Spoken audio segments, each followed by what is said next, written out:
Hi people! Good morning and welcome back to our YouTube channel, Marjan's Garden. So ayan guys, ngayon ay mainit na.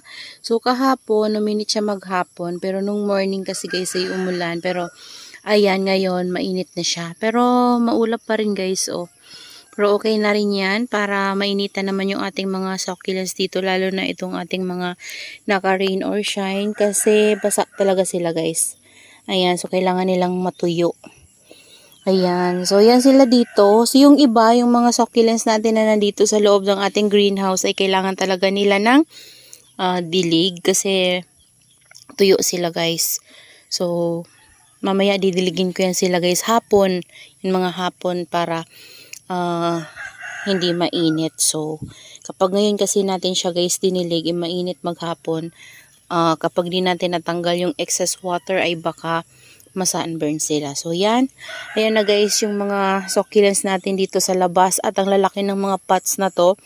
Ayan. So, pero pag sobrang ulan guys, ang ano dito sa atin, plano kong ipasok yung iba talaga kasi baka ma-overwater. Kasi ito ating biltana, pag laging ulan ng ulan guys, like 3 weeks nang lagi na lang silang basa, laging maulan, malakas ang ulan.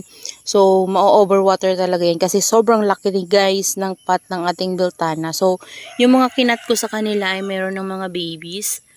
Ayan, nung kinat ko yan ay medyo basa siya pero okay naman sila guys. Ayan, buhay naman. Yan, may roots na siya guys oh. Pinatong ko lang din kasi to guys. So, yan oh. Ayan, para mapuno. Kasi medyo, ano yan guys eh, affiliated na sila. So, sobrang haba na yung mga stem, kaya kinat ko na.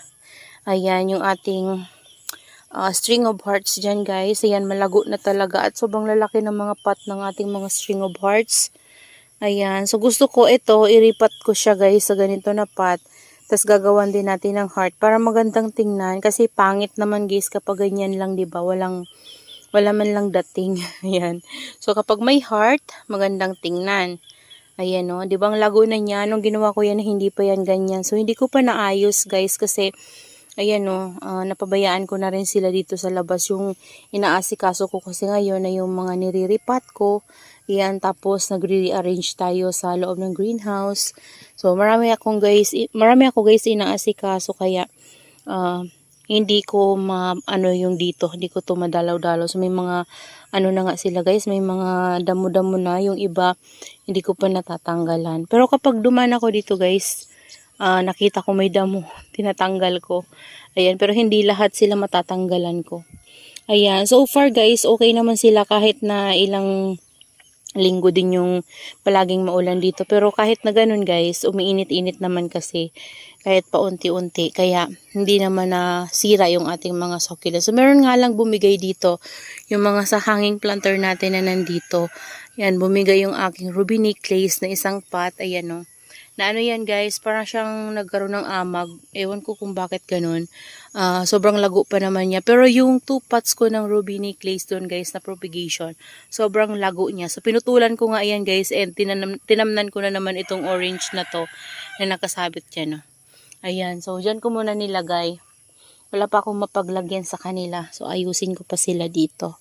Ayan guys, sobrang lago ng ating mga succulents dito guys sa labas. Lalo na to, ayan, mas lalo pa siyang lumago kasi naulanan siya. Tapos dito direct na yung natatanggap niya guys. As in wala ditong net, walang takip dito. So yun, nagustuhan ata niya guys. Ayan, kasi nakakalimutan ko silang diligan dun sa loob and bihira ko sila guys madiligan. So dahil malaki tong pot na to, kailangan niya ng maraming water para makainom itong ating sobrang lalaking biltana.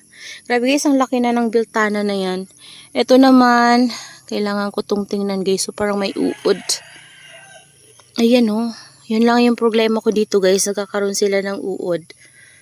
Ayan yung ano ko dito, parang inuud oh. Ayun, may uod nga. Yan, may biltana din yan guys. Ito yung uod.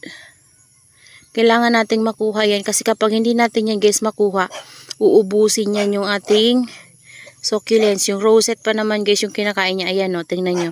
Kinain yan. Tapos meron pa ako dito yung rose cabbage ko. Diyos ko, malaki na sana guys. Kaso lang kinain ng uod.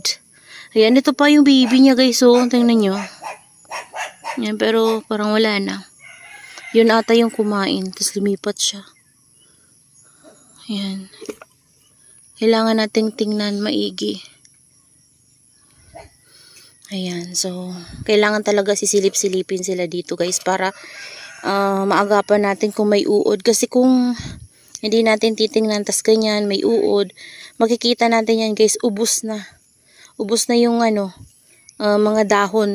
Yung rosette niya guys, kinakain yan. So pag nawala yung rosette, wala na. Hindi na yan magtutuloy lumago. So mag-antay tayo na magkaroon ulit siya ng baby. So, paantay tayo na lumaki yun. Kapag ganun, ang pangit na. Yan, tingnan nyo to, yung deki ba to guys? Ayan, sobrang tigas. Ayan, so, nandun to sa lumang greenhouse guys, kahit na naka-ROS siya, lagi siyang dehydrated, lalo na ng summer. Ayan, kasi kapag tiniligan nyo, ang bilis niya matuyo. Ayan, itong ganda nito guys, Ayan. So, bilis niyan, dumami. And nagustuhan ko lang siya kasi nagpipink yung kanyang leaves. Ayan. So ito ilipat ko to guys. Yung ating burrito na propagation dito. Lipat natin. Ayan. Dito ko na lang. Ayan guys, so ayan yung dito. Nagpapalaki pa nung pananim na palay. Ayan, so hanggang dito yan guys. So ayusin pa tong dito banda. Ayan, so yan guys yung mga succulents natin dito. So ito, ayusin ko rin to guys. Kapag tayong-tayo na talaga to, ayan may mga tumutubo na bagong baby. So kapag tayong-tayo na talaga to, tatanggalin ko na yung straw. Yung tali na yan, tas itong kahoy para kusa na siya guys. Akyat pataas. Kasi ginanito ko to guys kasi nalaglag to nandun to sa loob ng ating lumang greenhouse. Bumigay guys yung patungan nila. Ayan, sinasabi ko sa inyo guys, yung rose cabbage ko, lumaki na tapos kinain yung rosette niya. Ayan, tingnan nyo.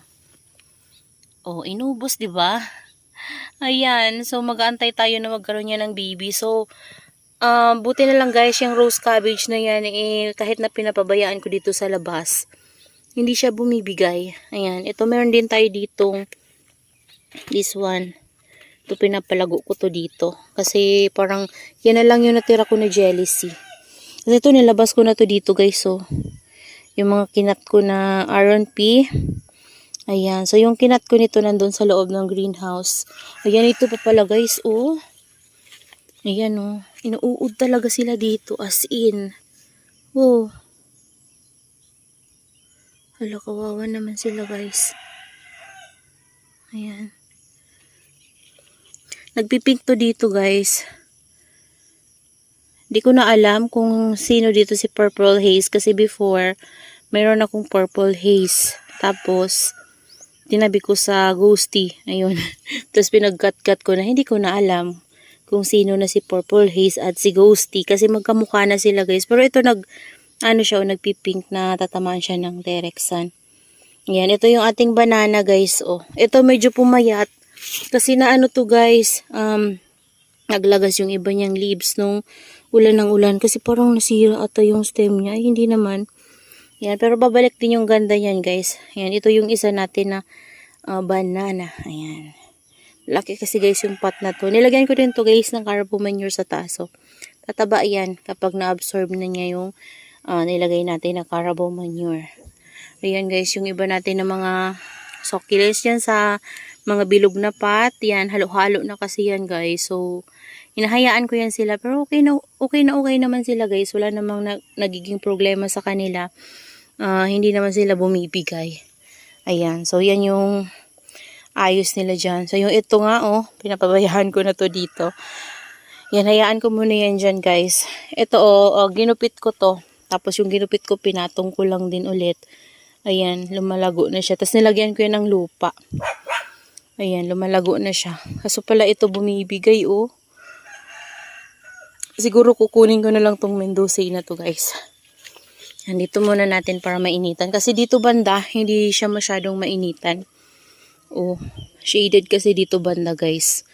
So, iano natin. Painitan natin. Pati ito. Palitan ko na lang to guys. Kukunin ko na lang yung Mendoza na yan. Tapos ito, kunin natin para mag-grow. Yan, lumago. Kasi dito banda parang pumapayat sila kasi nga makulimlim dito banda na area guys. Siguro lahat na lang na ilalagay ko dyan na stinky na lang yan. Yung mga propagation natin. Meron pa ako yan pwedeng pagkuhanan. So ayan. Dito naman yung ating mga aloes. Ayan, ito yung isa kong aloes. Ang ganda nito guys kapag na-stress. And pinutol ko na yung flower niya dyan. So may baby na naman siyang lumabas na isa. Ayan, ito. Okay naman to guys sa mga aloes natin. Ito free lang to sa akin before ni Ma'am Nida. Ayan o. Thank you Ma'am Nida. Ayan, meron na siyang mga babies na pwede nating makuha pang propagate. So, gusto ko rin maparami yung aking mga aloes. So, yung iba ay bumigay nung summer. Yan na, sunburn sila guys. Sa sobrang sa init. Tapos, hindi pa natidiligan. So, yun ang nangyari na sunburn.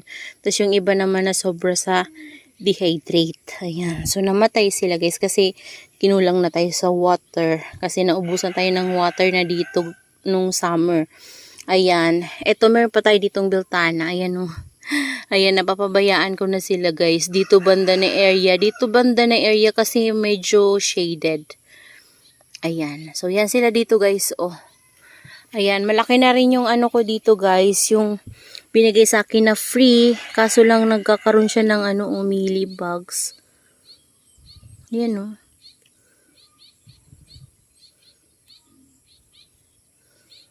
Tanggalin natin guys yung mealybugs. Ayan. Kasi dadami yan. So ayan, binigay lang yan sa akin na free before. Ayan, si Ma'am, sino ba nagbigay niya sa akin? Nakalimutan ko. Basta maliit pa to guys. Ayan, napalaki ko na siya. Tapos ito, baby niya, nakuha ko. Napababy ko siya. Tapos ito, meron pang isa. And meron pa yan iba. Alam ko meron pa yan iba. So, tinanim ko sa ibang pot. Yung iba namatay kasi na pabayaan ko rin. Ayan, so, yan sila guys. Ayan, ang dami na nila guys dito. Ayan, so ito, plano ko tong punuin ng aloes. Ayan. So, tatanggalin ko mga yan. And then, magpo-propagate tayo ng mga aloes, yung mga babies na pwede nang ihiwalay.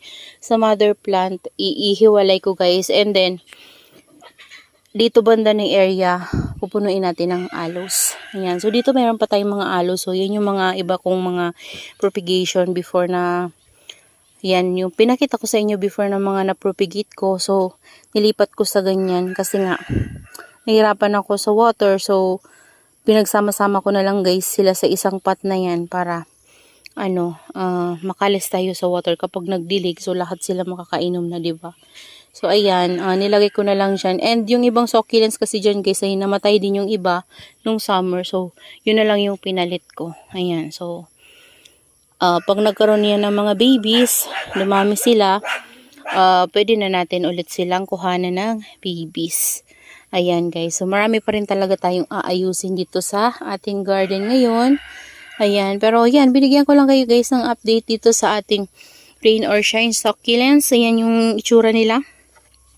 Ayan, yan sila dito.